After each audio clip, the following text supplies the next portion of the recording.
안녕하세요. 현실변호사 홍변입니다. 뉴스 같은 거 보면은 누가 어떤 죄로 지금 공판이 진행 중이다 하면서 1차 공판, 2차 공판, 속행 공판, 결심 공판 이런 얘기들 많이 하잖아요. 그냥 그러려니 하고 넘어갈 수도 있는데 의뢰인들 중에서 어떤 분들은 1차 공판 때는 뭐 하나요? 2차 공판 때는 뭐 하나요? 이렇게 질문하신 경우가 종종 있어가지고 이거에 대해서 한번 설명을 드리도록 하겠습니다.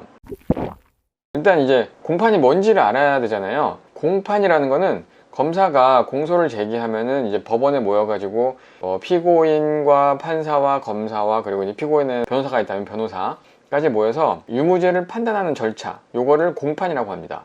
그냥 공판이라고 하면은 형사재판이라고 생각하시면 되고, 공판기일 하면은 이제 그 형사재판이 열리는 날 이렇게 생각하시면 됩니다. 재판이라는 거는 법원이 옳고 그름을 판단하는 일을 말하거든요.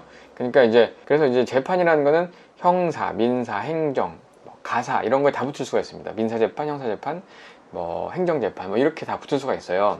그 중에 형사재판은 공판이라고 얘기를 하는 거죠. 그래서 공판이라는 거는 형사재판을 말한다고 보시면 됩니다. 공판이라고 써도 되고 형사재판이라고 해도 아무 상관이 없어요.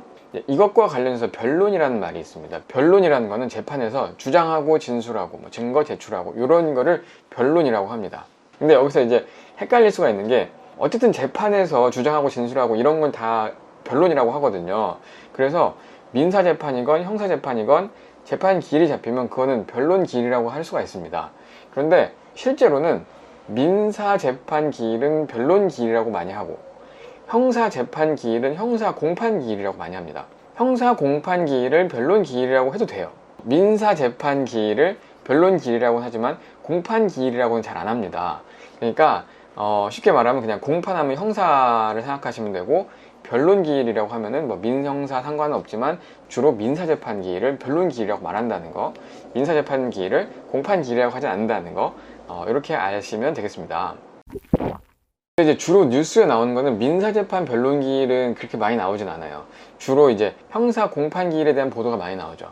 아무래도 이제 그 사회적으로 관심이 많이 가는 쪽이 형사재판이다 보니까, 그리고 이제 공직자의 비리라던가 그런 사건들이 조명이 많이 되다 보니까 이제 주로 공판 기일에 대한 뉴스가 많이 나오는데, 거기서 보다 보면은 이제 1차 공판, 2차 공판, 3차 공판, 결심 공판, 속행 공판 이런 용어가 나옵니다. 속행이라는 거는 재판을 한 번 더 한다는 거라고 생각하시면 됩니다. 속행이라고 하면은 뭔가 급행 이런 식으로, 그 용어 자체가 속행하니까 뭔가 빨리 진행될 것 같아가지고 급행 이런 거랑 뭔가 혼동하셔가지고 재판이 속행됐다 하면은 뭔가 빨리 진행된, 뭔가 이것만 지금 빨리 진행되나 이렇게 생각하시는 경우가 많은데, 전혀 관계없고 그냥 한 번 더 진행한다는 거를 속행이라고 합니다. 속행이라는 용어는 그런 건데, 이제 공판 기일이 사실 그날 뭐가 진행될지는 대충 예정은 되어 있지만 실제 뭐가 진행될지는 그날 가봐야 알거든요. 그러니까 1차 공판 기일, 2차 공판 기일, 3차 공판 기일 딱딱 정해진 건 없고, 그냥 공판 기일이 첫 번째, 두 번째, 세 번째인 건데, 주로 1차 공판 기일에서는 공소사실 인부를 한다던가 증거 인부를 하기도 합니다. 그런데 꼭 그렇게 되는 건 아니에요. 왜냐하면 피고인이나 변호인이 준비가 아직 덜 됐다고 하면은 그거에 대해서 법원이 시간을 더 줄 수도 있는 거니까요. 그리고 어떤 날은 증인신문이 예정되어 있을 수도 있지만 그게 증인이 안 나와서 증인신문을 못 할 수가 있습니다. 그리고 피고인 신문을 예정했었지만 피고인이 몸이 아파서 진행이 안 될 수도 있고요. 여러 가지 사정상 그날 공판은 어떤 걸 예정하긴 하지만 그게 꼭 진행되지는 않습니다. 그래서 1차 공판, 2차 공판, 3차 공판 하는 거는 뭔가 정해진 건 아니고 그냥 공판이 몇 회 진행되고 있는가 이걸 나타내는 용어일 뿐이고요. 그리고 이제 가끔 가다가 뉴스에서 누구누구의 속행 공판이 진행되었습니다 이렇게 보도를 한단 말이에요. 근데 그게 속행 공판이라고 얘기하는 거는 약간 앞뒤가 바뀐 게, 그냥 공판이 그날 속행됐다는 거지, 그날 처음부터 오늘은 속행 공판을 하겠습니다, 오늘은 그냥 지나가는 공판을 진행할 겁니다 이렇게 예정하진 않거든요.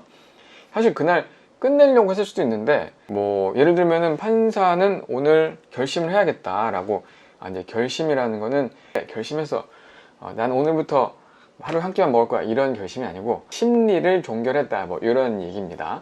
그래서 판사가 오늘 결심을 하려고 했지만 의문점 해소가 안 돼가지고 그냥 속행을 할 수 있는 거예요. 그러니까 공판이 속행이 될 수도 있는 거고 공판이 결심이 될 수도 있는 겁니다. 근데 그걸 가지고 공판이 속행됐으니까 속행 공판이다 이렇게 얘기하는 거는 약간 저로서는 되게 좀 이해가 안 가는 부분이거든요. 이날은 결심 공판이니까 무조건 결심만 해야 된다 라고 되어 있는 것은 아니라는 겁니다. 그래서 뭐 1차 공판, 2차 공판, 속행 공판, 결심 공판 이런 거는 그냥 그렇게들 부르는 거고요.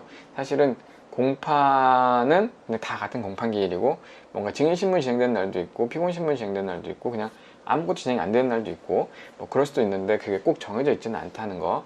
형사재판 같은 경우는 어떤 것들이 진행되는가, 필수적인 것들이 무엇이 있는가를 아시면 되는 거고, 꼭 그날 어떤 게 진행된다 이런 거는 없는 거니까 그런 질문은 별로 의미 없다, 이렇게 말씀을 드리겠습니다.